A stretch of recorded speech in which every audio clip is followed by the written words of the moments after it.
The golden light of the setting sun reflected off the gleaming glass windows of La Grande Lumière, casting an ethereal glow over the bustling city. Inside, the restaurant was the epitome of luxury, high ceilings adorned with cascading crystal chandeliers, plush velvet seating, and immaculately dressed staff gliding between tables like dancers in a waltz. It was a place where power dined with wealth, where whispered conversations shaped industries, and where exclusivity was the currency. James Walker adjusted the cufflinks on his tailored navy suit as he guided his wife, Clara, through the grand entrance. Her dress, a flowing emerald green gown, hugged her figure perfectly, complementing the confidence in her stride. Tonight was special, a celebration of their 10 years of marriage. A journey marked by struggles, triumphs, and an unwavering bond. Clara's eyes sparkled as she looked around the opulent dining hall. "James," she whispered, her voice tinged with awe. "I never imagined we'd be here." He smiled, his hand resting gently on the small of her back. "You deserve nothing less, my love." The maitre d', a slender man with a practiced smile, approached them. His polished demeanor flickered for the briefest moment when his eyes fell on the couple. But he quickly recovered. "Good evening, Mr. and Mrs. Walker. Your table is ready." As they were escorted to their table, James took in the subtle glances from other diners. Whispers followed them, some admiring, others tinged with curiosity or disapproval. It was nothing new. As a successful black man, James had long grown accustomed to being underestimated or scrutinized. But tonight was not about battles or judgments. Tonight was about love. The couple's table was a prime spot near the grand piano, where a virtuoso played soft jazz that wove seamlessly into the air. The ambiance was intoxicating, and Clara's laughter filled their space as they reminisced about their early years, nights spent dreaming in their cramped apartment, the sacrifices made to build James's medical technology empire, and the quiet strength Clara lent him every step of the way. Their appetizers arrived, a symphony of flavors plated like art. They toasted with vintage wine, their hands brushing in a silent exchange of affection. For James, this was not just a celebration of their marriage but of the life they had built together, a testament to their resilience. The evening's perfection was interrupted when the restaurant's owner, Richard Hanover, appeared. Richard, a tall man in his 50s with graying temples and the air of someone who believed he owned the world, scanned the room with a critical eye. His gaze landed on the Walkers, and his expression hardened. He strode toward the maitre d', his voice low but laced with irritation. "Who seated them?" he hissed, nodding subtly in the Walkers' direction. The maitre d', visibly nervous, whispered back, "They have a reservation, sir. Mr. Walker is." "I don't care who they are," Richard interrupted. "That table is for high-profile clients. Move them, now." The maitre d' hesitated, torn between his professionalism and his employer's thinly veiled prejudice. But Richard's glare brooked no argument. Minutes later, as James and Clara were midway through their entree, the maitre d' approached their table, his demeanor hesitant. "Mr. and Mrs. Walker," he began, his voice tight, "I regret to inform you that there's been a misunderstanding. We'll need to relocate you to another table." Clara froze, her fork suspended midair. "Excuse me?" she said, her voice calm but sharp. James's expression remained unreadable, but his eyes darkened. "A misunderstanding?" he repeated slowly. "Yes, sir. This table has been reserved for another party. We'll ensure you're moved to a suitable." Before he could finish, Richard Hanover himself appeared, a condescending smile plastered on his face. "I must apologize for the inconvenience," he said, his tone anything but apologetic. "You see, we have certain expectations for our prime tables. And unfortunately, there was an oversight." James leaned back in his chair, his movements deliberate. "And what kind of expectations would those be?" he asked, his voice dangerously calm. Richard's smile faltered, but he recovered quickly. "I'm sure you understand. It's nothing personal." Clara's hands clenched in her lap. She could feel the weight of every eye in the room on them. Whispers buzzed around them like flies, and the humiliation burned her cheeks. But before she could speak, James placed a reassuring hand on hers. "It's personal, all right," he said, standing slowly. His imposing presence seemed to silence the room. "But not for us. It's personal for you, Mr. Hanover." Richard's smirk faded. "I beg your pardon?" James's gaze was unwavering, You see, you just insulted the wrong couple. But I'll leave you to figure that out. Taking Clara's hand, James guided her toward the exit. His posture dignified, his expression unreadable. The room was silent save for the clicking of Clara's heels against the marble floor. They didn't look back. The aftermath. Outside, the cold night air hit Clara like a slap. She shivered, both from the chill and the fury bubbling inside her.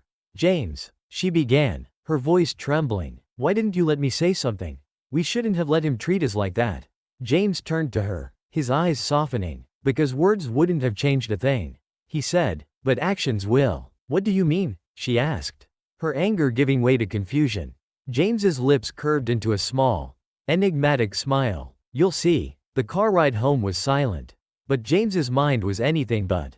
Memories of his struggles, of being dismissed, underestimated, and humiliated, flashed through his mind. He had spent his life breaking barriers.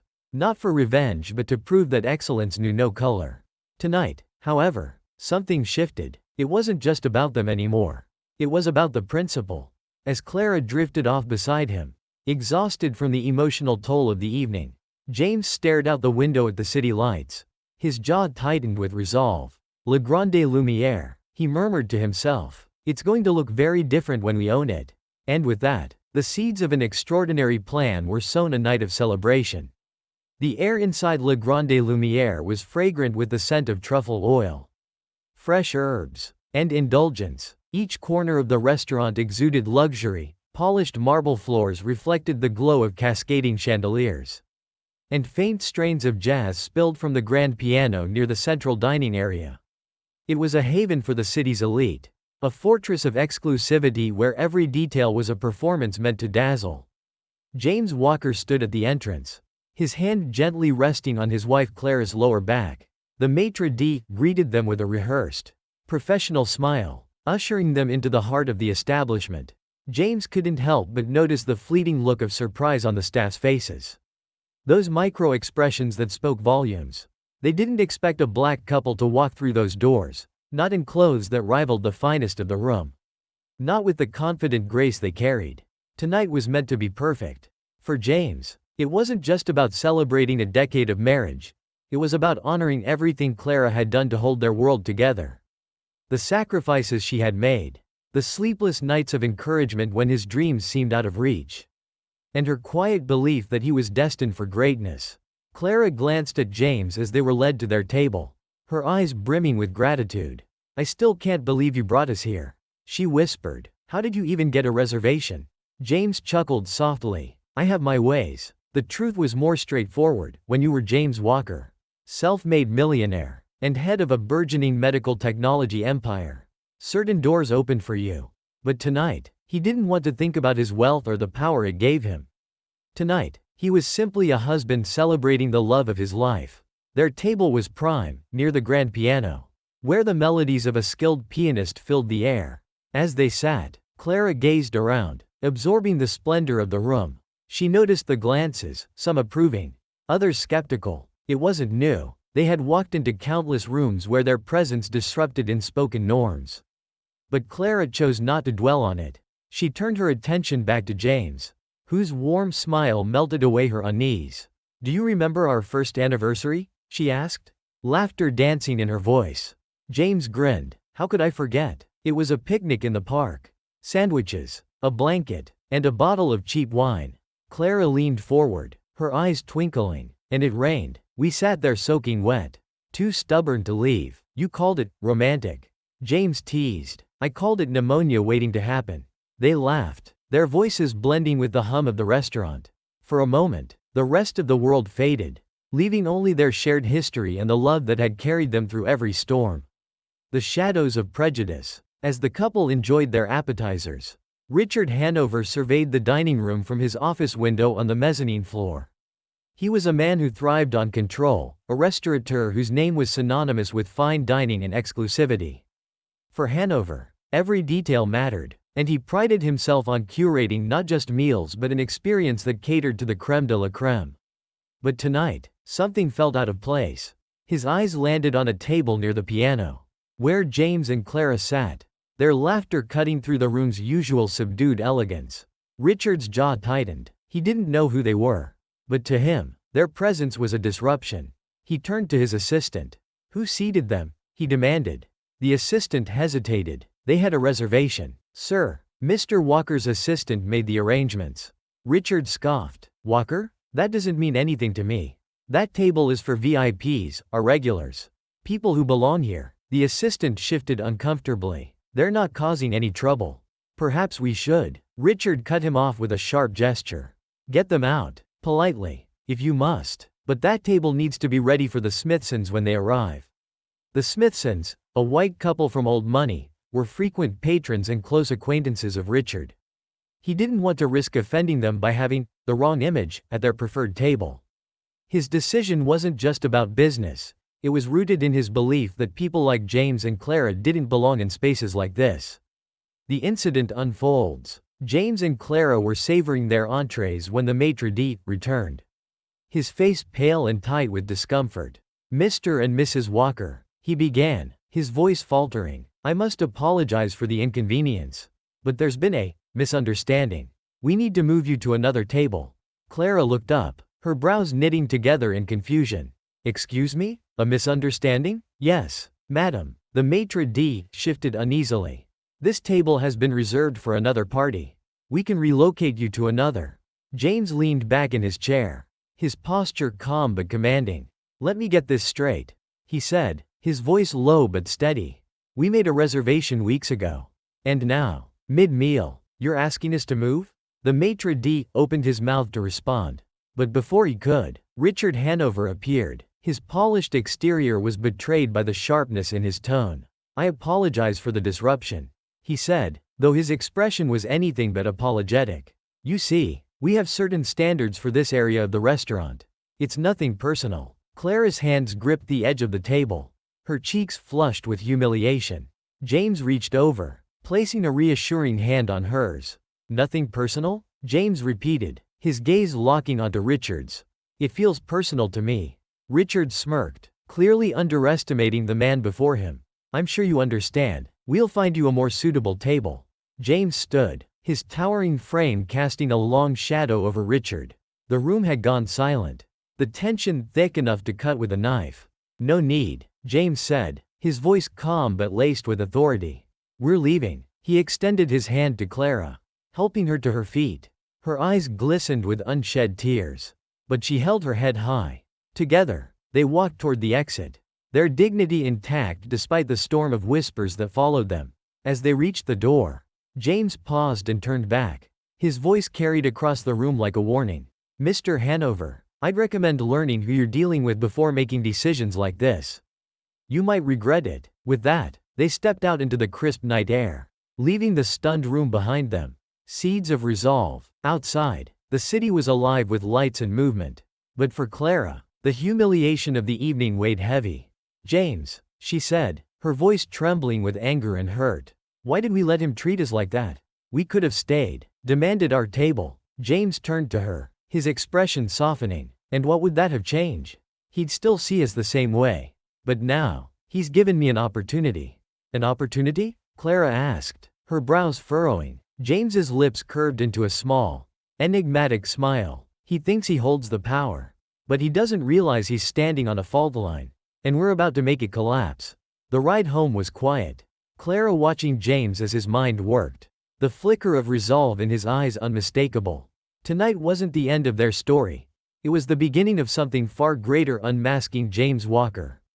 The night after their humiliating exit from Le Grande Lumière, James Walker sat in his sleek, minimalist office. The view from the floor-to-ceiling windows stretched across the city's skyline, a reminder of how far he'd come. The glow of his desk lamp illuminated stacks of papers and an open laptop.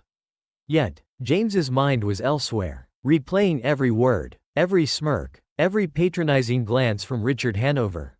For most of his life, James had lived by the principle that success was the best form of revenge. Growing up in the poorer neighborhoods of Baltimore, he'd seen firsthand the effects of being overlooked and underestimated. His mother, a nurse who worked double shifts, often came home with stories of neglect in the healthcare system, stories that ignited a fire in James at a young age. He vowed to change things.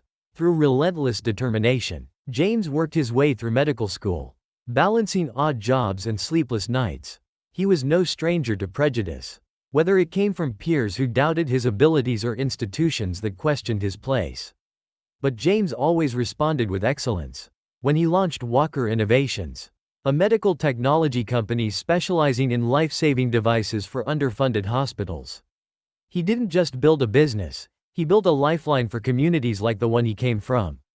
Despite his accomplishments, moments like the one at Le Grand Lumière reminded him that prejudice didn't care about resumes or bank accounts.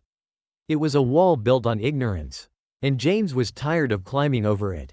He wanted to tear it down. Clara entered the room, her bare feet silent against the hardwood floor. She wore a simple robe, her hair tied back, and her face free of makeup. But her expression carried the weight of their shared anger and determination. "Still thinking about last night?" she asked. Leaning against the doorframe, James glanced up, his face softening at the sight of her. "I can't let it go," he admitted. "Not this time." Clara walked over, placing a hand on his shoulder. "You've faced worse," she reminded him. "Why does this feel different?" James turned his chair to face her. "Because it's not just about us, Clara. It's about every person who's ever been told they don't belong, that they're not good enough. Hanover thinks he can humiliate us and walk away unscathed. He doesn't realize the ground he's standing on is already shaking." Clara smiled faintly, though her eyes glimmered with tears. "What are you planning?" James's lips curled into a slow, confident smile. "To take what he values most, his empire, the decision to fight back." The next morning, James called an emergency meeting with his closest advisors. The room, a state-of-the-art conference space, buzzed with quiet conversations as his team gathered. These were the people James trusted with everything: Derek Miles, his best friend and COO, Sophie Tran, a sharp legal mind who had never lost a case, and Amir Patel, a financial strategist whose instincts were unmatched. As they took their seats, James stood at the head of the table, his commanding presence silencing the room. "Thank you all for coming on such short notice," he began. "What I'm about to say might sound personal. And it is. But it's also about something bigger." James recounted the events at Le Grand Lumière, his tone measured but filled with controlled fury. By the time he finished, the room was buzzing with outrage. Derek leaned forward, his voice incredulous. "He did that to you? Does he even know who you are?" "That's the point," James replied. "He didn't care who I was. To him, I was just another black man who didn't belong in his world." Sophie's eyes narrowed. "So what's the plan?" James's gaze swept across the room. "Hanover owns a chain of luxury restaurants across the country. Le Grand Lumière is just the flagship. I want to acquire every single one of them." Amir raised an eyebrow. "That's ambitious. Hanover's chain is privately owned. It won't be easy." James's voice was steady. "Nothing worth doing ever is. Start with the financials. I want to know where he's vulnerable. Sophie, dig into his legal history. Derek, reach out to our network and see if anyone's willing to talk."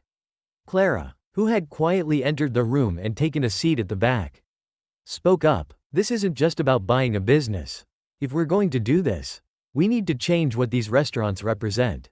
They shouldn't be symbols of exclusivity, they should stand for excellence that's open to everyone." James nodded. "Exactly. This isn't just a takeover. It's a transformation." First moves. Over the next few weeks, the Walkers and their team worked tirelessly. The deeper they dug into Hanover's empire, the more cracks they found. Despite its image of untouchable luxury, the restaurant chain was struggling financially. Rising costs, declining customer loyalty, and Richard's own arrogance had left the business vulnerable. James began reaching out to key stakeholders, suppliers, investors, even employees. He learned that Richard's management style was as toxic as his personal beliefs. Many were eager for change but didn't believe it was possible.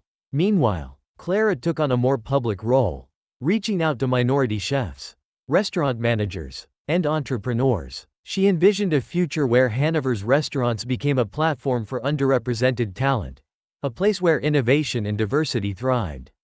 Their strategy was meticulous. Instead of a hostile takeover, they focused on building alliances. James purchased stakes in the restaurants through shell companies, keeping his identity hidden until the time was right.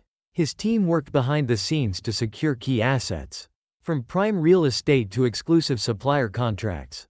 But Hanover wasn't oblivious. As whispers of change reached his ears, he began to suspect that someone was targeting him.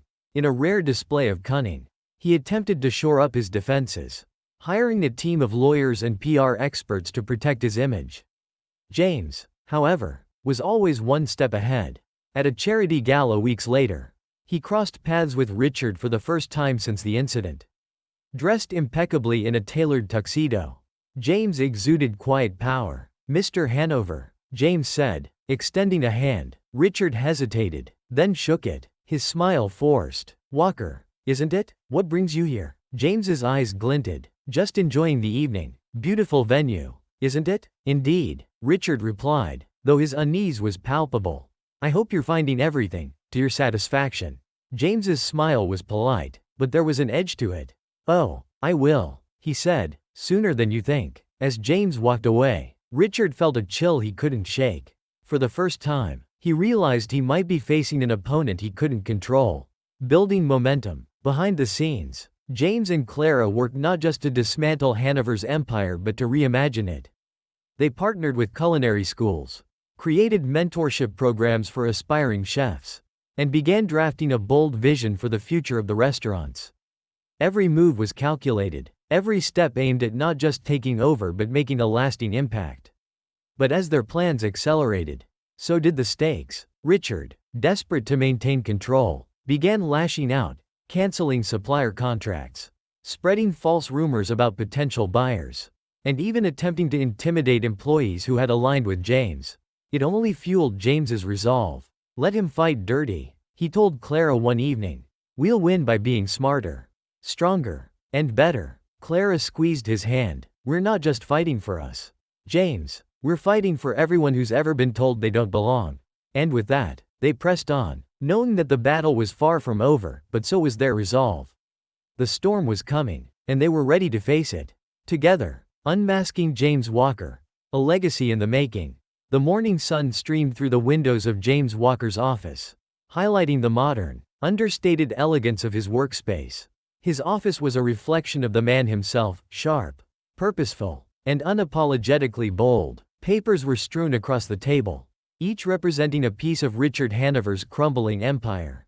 James's fingers drummed on the polished surface as he reviewed the reports.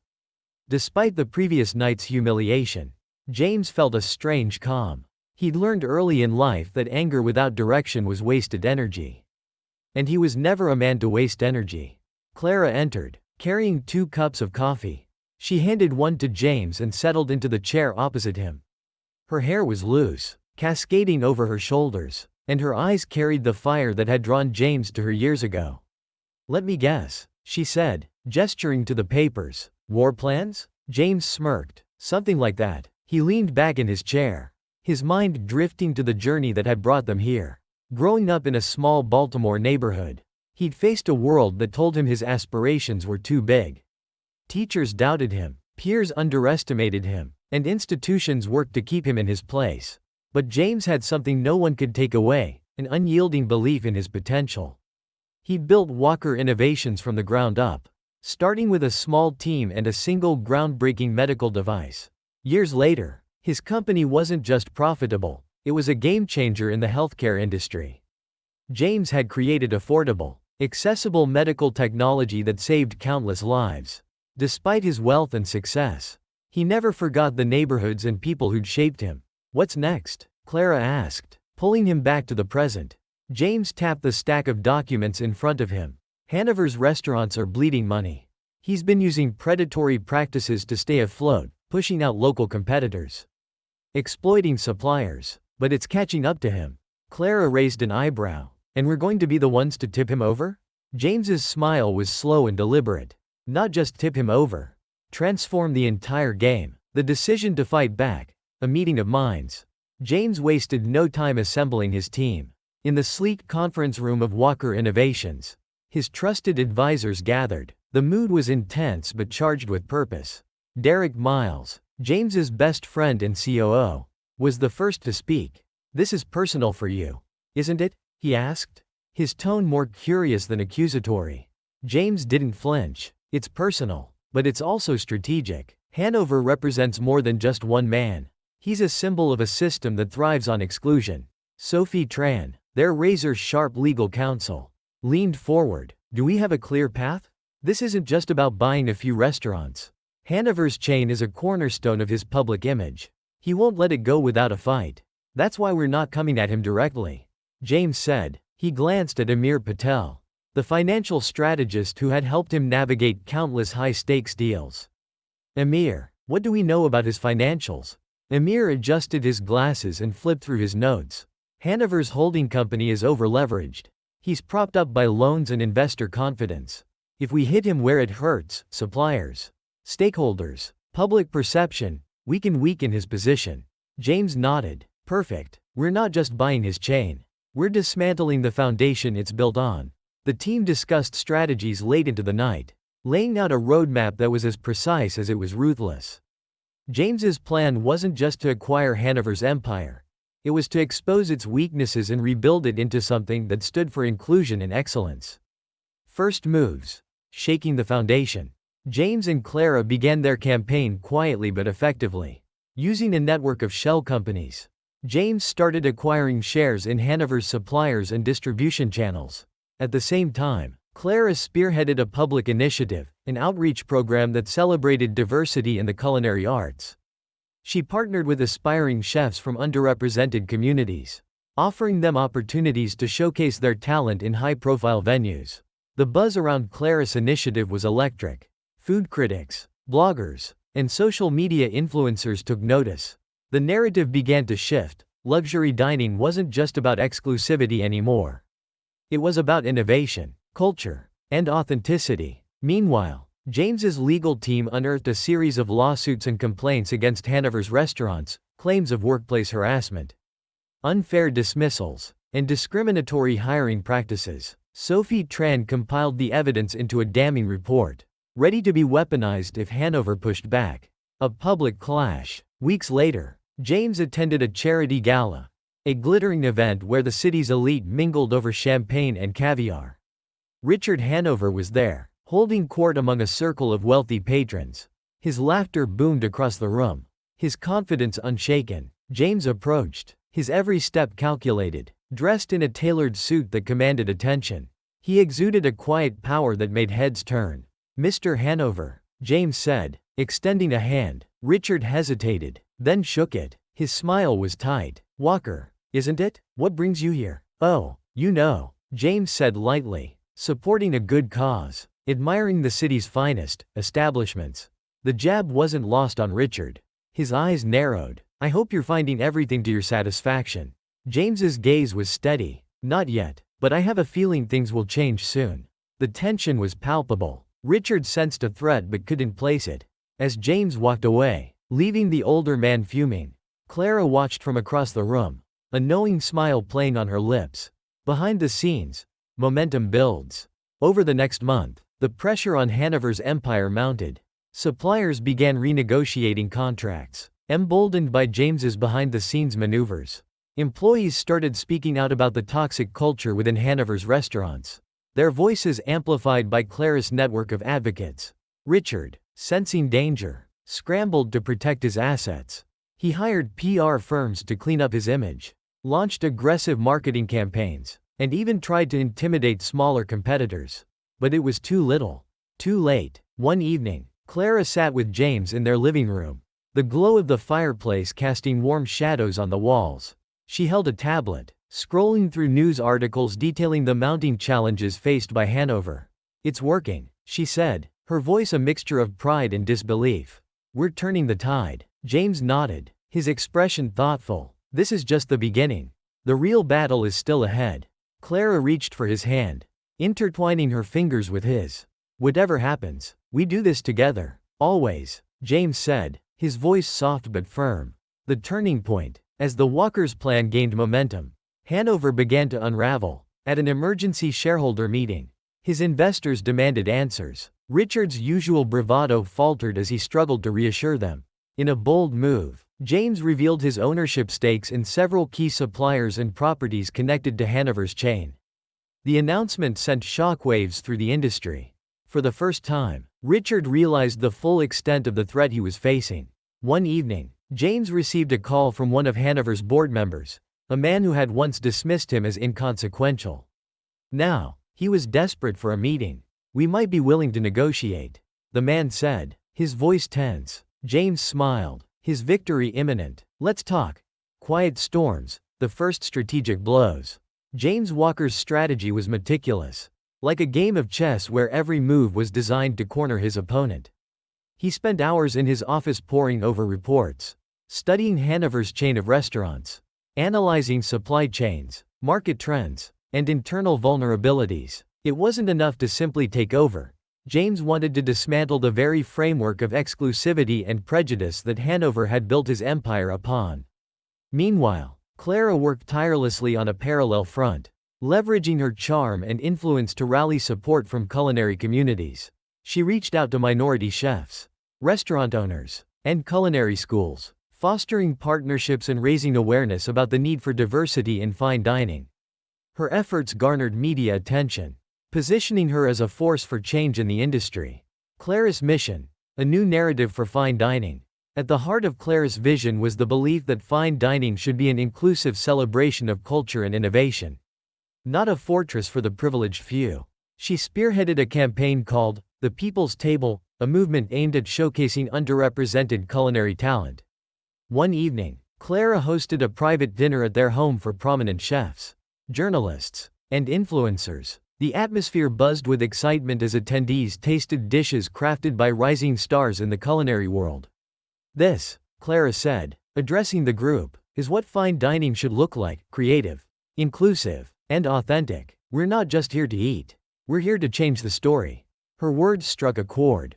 Articles praising her vision flooded social media and food blogs, creating a groundswell of support that began to erode the elitist image of Hanover's restaurants.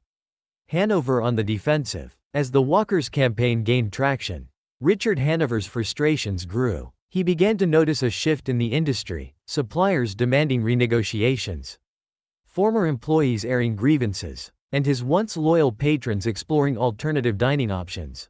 The whispers about a hostile takeover became louder, and though he didn't yet know the source, Richard could feel the walls closing in. In a desperate move, Hanover launched a smear campaign, accusing his competitors of trying to tarnish his brand. He appeared on television interviews, his polished exterior masking the growing panic beneath. "Our restaurants," he declared in one interview, "represent the pinnacle of luxury and tradition. Any attacks on us are baseless and driven by jealousy." But his words rang hollow. Public sentiment had shifted, and the media began to question the ethics and culture of Hanover's empire. Clara's The People's Table initiative stood in stark contrast, presenting a vision of fine dining that resonated with modern audiences. A public showdown. The Walkers' plan to pressure Hanover into a vulnerable position took a dramatic turn when a high-profile food critic published an exposé on the toxic culture within Hanover's restaurants. The article, titled "The Rot Beneath the Lux," detailed accounts of discrimination, unethical practices, and mistreatment of employees. The piece became a lightning rod for public outrage. Former employees began speaking out, sharing their stories on social media. A groundswell of protests emerged, calling for boycotts of Hanover's restaurants. Richard, desperate to contain the damage, held a press conference, but instead of calming the storm, his dismissive and arrogant remarks only fanned the flames. "This," he said, gesturing at the growing backlash, "is nothing but a smear campaign. My restaurants have served the city's elite for decades. We don't answer to social media mobs." The comments backfired spectacularly. Hashtags like #OutWithHanover and #ThePeopleStable trended for days, further isolating him from his customer base. The Walkers' growing momentum. While Hanover floundered, James and Clara seized the opportunity to escalate their campaign. James quietly increased his holdings in key suppliers and leveraged his connections to freeze out Hanover's access to exclusive ingredients. Simultaneously, Clara organized a series of pop-up dining events in major cities, showcasing chefs who had been overlooked by traditional fine dining establishments. The pop-ups were a runaway success. One evening in New York, Clara and James attended a sold-out event where lines stretched around the block. The chefs, many of whom had been dismissed by Hanover's restaurants for not fitting the brand, finally had their moment to shine. As they walked through the crowd, Clara noticed a young woman standing to the side, tears streaming down her face. Clara approached her gently. "Are you all right?" she asked. The woman nodded, smiling through her tears. "I worked for Hanover for 3 years. I left because I couldn't take the way they treated people like me. Seeing this, it gives me hope. Thank you." Clara squeezed her hand, her own eyes brimming with emotion. "You're why we're doing this." Hanover's desperate moves. Richard Hanover's arrogance began to crack under the pressure, with investors breathing down his neck and public opinion turning against him. He resorted to desperate measures. He started selling off properties to raise capital, hoping to keep his flagship locations afloat. But even this strategy failed as James, through his network, outbid Hanover on several prime locations. One evening, James received an unexpected call from Hanover's lawyer. "Mr. Walker," the man began, his tone wary. "Mr. Hanover is willing to discuss a potential resolution." James leaned back in his chair, a slow smile spreading across his face. "Tell Mr. Hanover I'll see him, but only on my terms." The calm before the storm.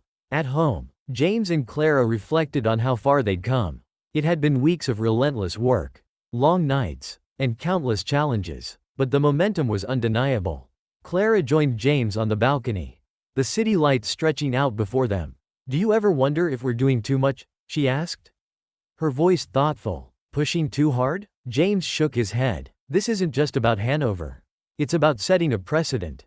If we can change this, we can change more, and I'm not stopping until we finish what we started." Clara leaned into him, her warmth a quiet reassurance. "Then we finish it together." The tide turns. The Walkers' meticulous planning and relentless effort finally pushed Hanover to the edge. At a hastily arranged board meeting, Hanover's investors delivered an ultimatum: either sell to the mysterious buyer or face complete financial ruin. For the first time in his career, Richard was cornered, but Hanover wasn't ready to surrender without a fight. He doubled down, calling in favors from political allies and launching one final smear campaign against his anonymous adversary. Unbeknownst to him, James and Clara had prepared for this. They orchestrated a public reveal, announcing their intentions to acquire Hanover's chain and transform it into a symbol of inclusivity and excellence. The announcement sent shockwaves through the industry. "This isn't just about business," James said during the press conference. "It's about rewriting the rules. Fine dining should represent the best of us, not the worst." The response was overwhelming. Chefs, employees, and even former customers rallied behind the Walkers. Hanover's empire, once untouchable, began to crumble under the weight of public scrutiny and financial instability. The downfall of Richard Hanover. Richard Hanover sat in the boardroom of his flagship restaurant, Le Grande Lumière, his face pale and his hands trembling slightly as he sifted through a stack of documents. Each page was a reminder of how his once thriving empire was crumbling. Investors were pulling out, suppliers were refusing contracts, and the media storm surrounding his restaurants showed no signs of abating. For the first time in his career, Richard felt powerless. Across the city, James Walker was meeting with his core team. The moment they'd worked toward for months was finally here. The takeover was no longer a possibility, it was a certainty. Hanover's board has scheduled an emergency meeting next week, Derek reported, flipping through his tablet. "We've secured enough voting power through proxies and shares to make our move." James nodded, his face calm but resolute. "Good, let's make sure it's decisive. No room for second chances." Meanwhile, Clara was wrapping up the final leg of her initiative, the People's Table, which had grown into a nationwide movement, with dozens of culinary talents already signed to partner with the Walkers' new venture. Clara knew their vision was more than a dream, it was a reality ready to take flight. The pressure mounted for Richard as his attempts to salvage his reputation backfired spectacularly. He tried to negotiate with investors behind closed doors, but James's influence had already solidified their loyalty. He filed lawsuits against suppliers who'd aligned with James, but Sophie Tran's airtight legal strategies left him cornered at every turn. Each move Richard made only tightened the noose around his empire. In a last-ditch effort, Richard tried to discredit James publicly, accusing him of orchestrating a malicious campaign to destroy his business. He appeared on talk shows, his voice tinged with desperation. "This man," Richard declared, waving a dossier filled with fabricated claims, is not a savior. He's a destroyer. And he's coming for every small business that doesn't fit his narrative. But Richard underestimated James's poise under pressure. In a carefully crafted response, James held a press conference where he dismantled every false claim with calm precision. "I am not here to destroy," James said, his voice steady and deliberate. "I'm here to build, to rebuild an industry that should celebrate talent, diversity, and excellence, not gatekeeping and exclusion. The facts speak for themselves. Mr. Hanover's business has crumbled because it was built on a foundation of prejudice, arrogance, and exploitation. And now, it's time for something better." The world took notice. Social media erupted with support for the Walkers, and Richard Hanover's public image was dealt a fatal blow. The Walkers take control. The day of the board meeting was filled with tension. Richard arrived flanked by his legal team, his usual air of confidence replaced by a veneer of forced composure. James, on the other hand, entered the room with Clara by his side. The sight of the couple rattled Richard. He'd suspected James was behind the takeover, but seeing him in person solidified the reality of his defeat. The meeting began with routine formalities, but the atmosphere was electric with unspoken tension. One by one, investors voiced their concerns about Hanover's leadership, citing the chain's declining profitability and growing public backlash. Finally, it was James's turn to speak. Rising from his seat, he addressed the room with the same calm authority that had carried him through every battle in his life. "I won't repeat what we all know," James began, his voice even but commanding. "This chain has become a symbol of everything wrong with our industry: elitism, exclusion, and exploitation. But it doesn't have to stay that way. I have a vision for these restaurants. A vision that honors the artistry of fine dining while making it accessible, inclusive, and reflective of the communities it serves."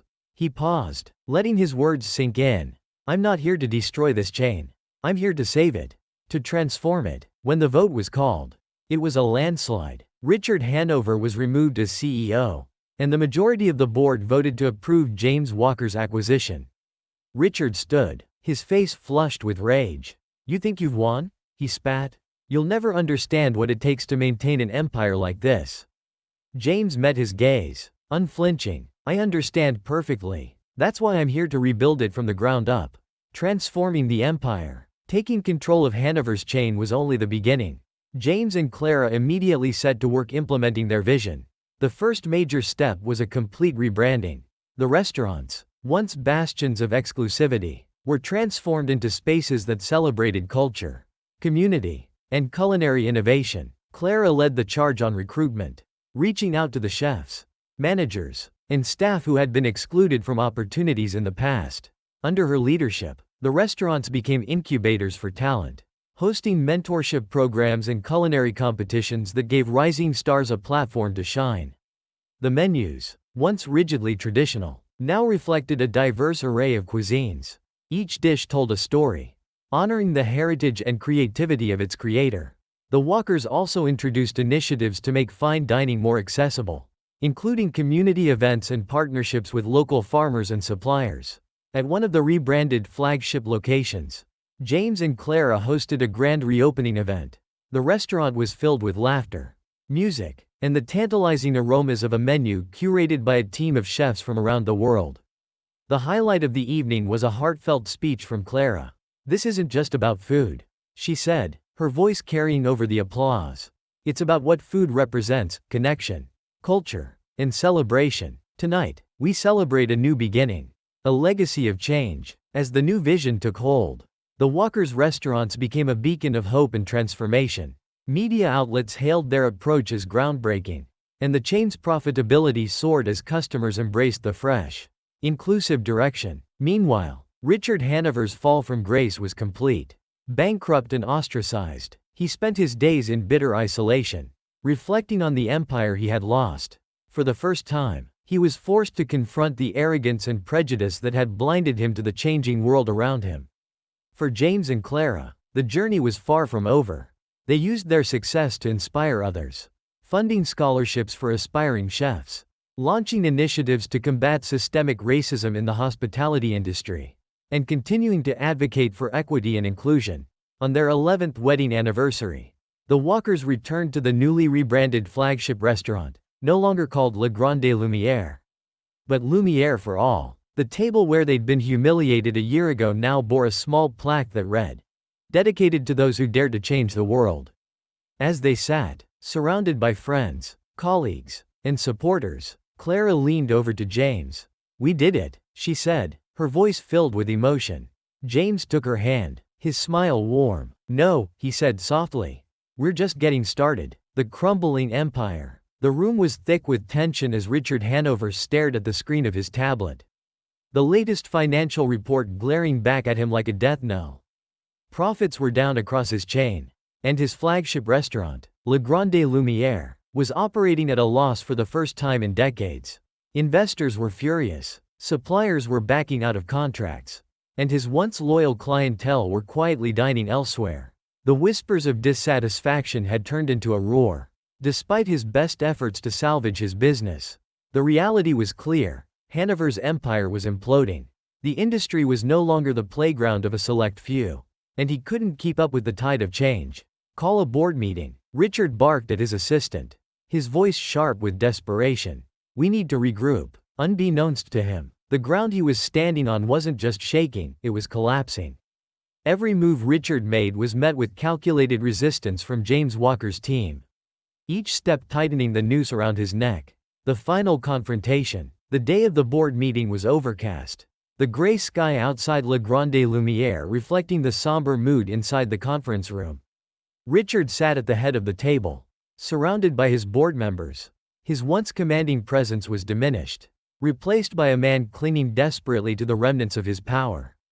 The doors opened, and James Walker walked in, his posture tall and confident. Clara was by his side, her grace and poise a stark contrast to Richard's frazzled demeanor. The murmurs around the room quieted as James took his seat, his calm gaze sweeping over the board. Richard forced a smile, though his eyes betrayed his unease. "Walker, to what do we owe the pleasure?" James leaned back in his chair, exuding an air of control. "I thought it was time to stop hiding in the shadows and have an honest conversation." "About what?" Richard asked, though he already knew the answer. James's voice was steady, each word deliberate. "About the future of this company. About its potential under leadership that values innovation, diversity, and sustainability over exclusion and arrogance." Richard's smile faltered. "You think you can just walk in here and take over? This chain is my legacy. And it's a legacy that's crumbling." James replied, his tone unwavering. "Your investors know it. Your employees know it. The public knows it. I'm offering a way forward, one that ensures these restaurants survive and thrive." The room was silent, the weight of James's words settling over the board. One by one, the members exchanged glances, their loyalty to Richard wavering. Victory at last. The vote was called, and it was decisive. James Walker was named the new CEO of Hanover's restaurant chain, with a clear mandate to transform the business. Richard sat in stunned silence, the reality of his defeat washing over him. As the meeting adjourned, James and Clara stood to leave. Before they exited, James turned to Richard, his expression measured but firm. "This isn't just about business," James said. "It's about proving that change is possible. That the world doesn't belong to people like you anymore, it belongs to everyone." Richard said nothing, his face pale and his hands gripping the edge of the table. For the first time in his life, he had no control, no power to wield, and no one to turn to. A new era. James and Clara wasted no time implementing their vision. The rebranding of the restaurants began immediately, with the flagship location undergoing a complete transformation. The sterile, unwelcoming decor was replaced with warm, vibrant designs that celebrated the cultures and communities the Walkers aimed to uplift. The menus were reimagined, showcasing dishes inspired by cuisines from around the world. Each chef was given creative freedom to tell their own story through food, creating an experience that was both personal and universal. Clara spearheaded the launch of a mentorship program, partnering with culinary schools and community organizations to provide opportunities for underrepresented talent.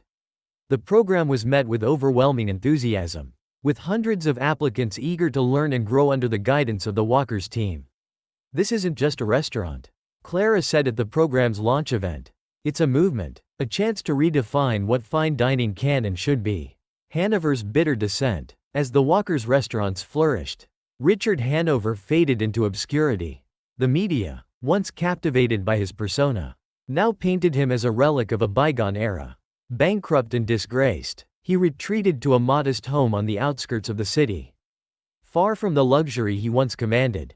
But even in his isolation, Richard couldn't escape the reminders of his downfall.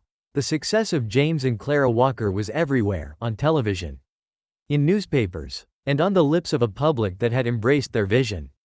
One evening, as he sat alone in his dimly lit living room, Richard saw a news segment about the grand reopening of Le Grand Lumière, now renamed Lumière for All.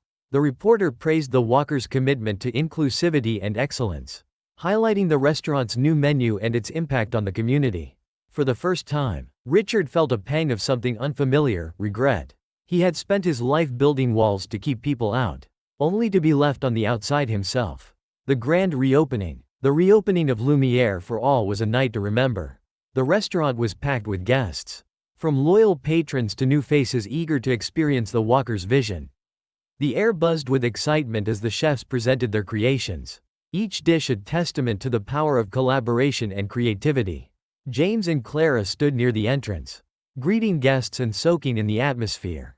For them, this wasn't just a celebration of their victory, it was a celebration of the people who had believed in them and the change they had fought to create.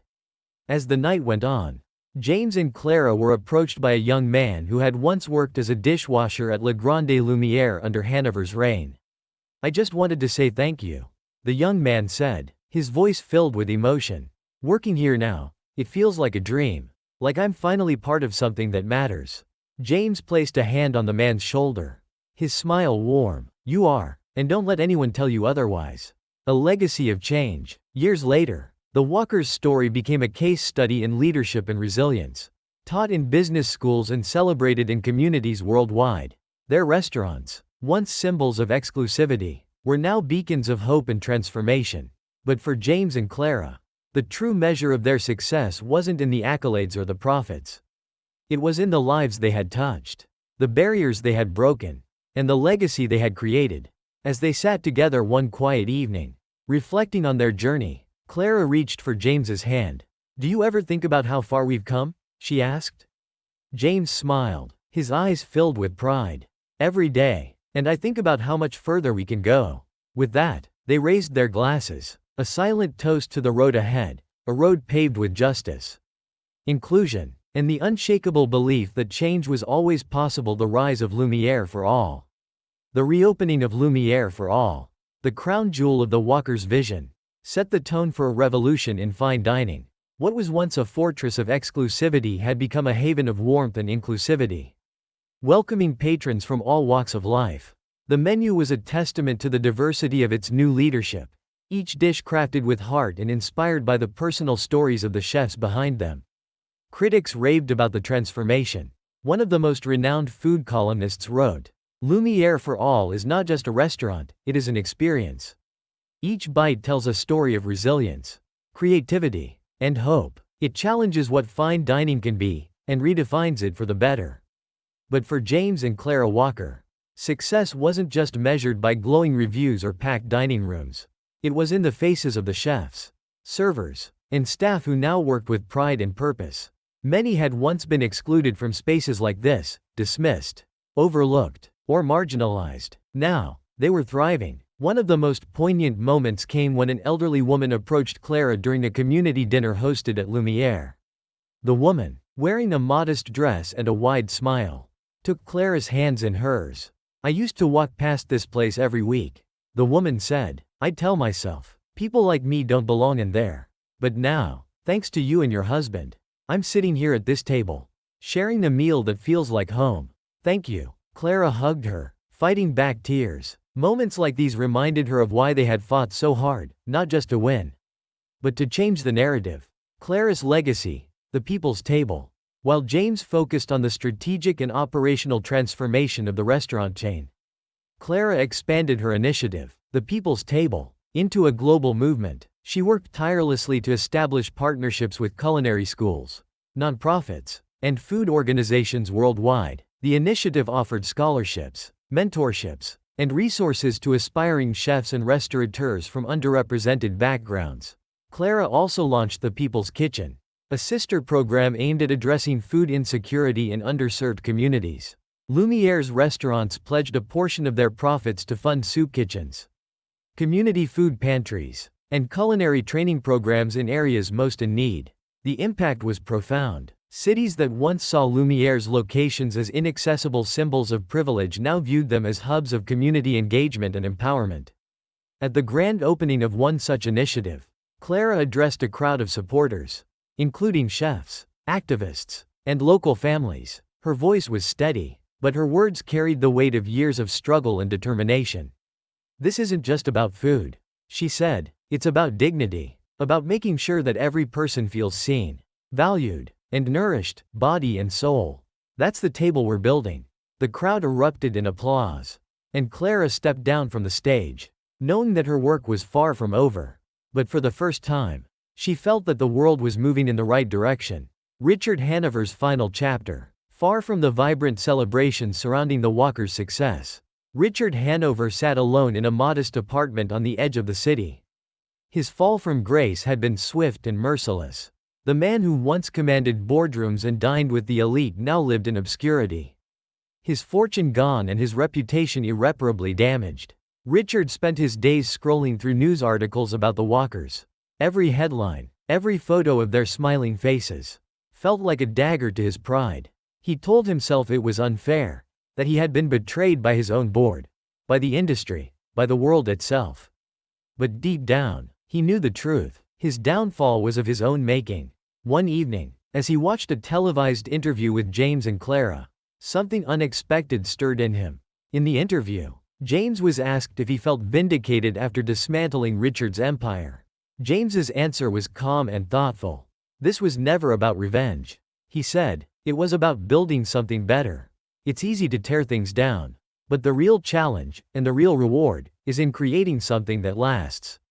For the first time, Richard felt a pang of regret, not just for losing his empire, but for the choices that had led him there. He realized that he had spent his life building walls, while the Walkers had built bridges. It was a sobering thought, and one that would stay with him for the rest of his days. James Walker, a visionary leader. As the years passed, James Walker's name became synonymous with innovation and leadership. His success in transforming Lumiere for all inspired other industries to examine their own practices. James was invited to speak at conferences, universities, and global summits, sharing his vision of ethical leadership and inclusive growth. One of his most impactful speeches was delivered at a business ethics forum, where he addressed a packed audience of aspiring entrepreneurs. "Leadership isn't about being the loudest voice in the room," James said. "It's about listening. It's about using your platform to lift others up, to create opportunities where there were none before. True success isn't measured by what you take, it's measured by what you give back." His words resonated far beyond the room, becoming a mantra for a new generation of leaders. A quiet celebration. On their 15th wedding anniversary, James and Clara returned to Lumiere for all. The restaurant was bustling, but the staff had reserved a small, private table for them near the piano, the same spot where their journey had taken its fateful turn all those years ago. As they dined, Clara looked around the room, her heart swelling with pride. The restaurant was filled with laughter, warmth, and a sense of belonging that hadn't existed before. "Do you ever think about how it all started?" Clara asked, her voice soft. James smiled, his gaze steady. "Every day, that night could have broken us. But instead, it became the spark that lit a fire." Clara reached for his hand, her touch grounding him. "I'm proud of what we've built. Not just for us, but for everyone who believed in us, even when it wasn't easy." James nodded, his heart full. "And we're not done yet." As the pianist began to play a familiar melody, James and Clara clinked their glasses in a quiet toast. Around them, the restaurant buzzed with life, a living testament to the power of resilience, love, and the unyielding belief that change was possible. Epilogue. The legacy of change. The Walkers' story became a symbol of what could be achieved when courage met purpose. Their restaurants continued to thrive, but their impact extended far beyond the culinary world. They inspired movements, challenged industries, and left an indelible mark on society. In a fitting tribute, a plaque was installed at the entrance of Lumiere for All's flagship location. It read, "To those who dared to dream of a better world, may your courage light the way for others." James and Clara Walker's journey was far from over. But their legacy was secure. Together, they had shown the world that justice wasn't just a dream, it was a reality worth fighting for.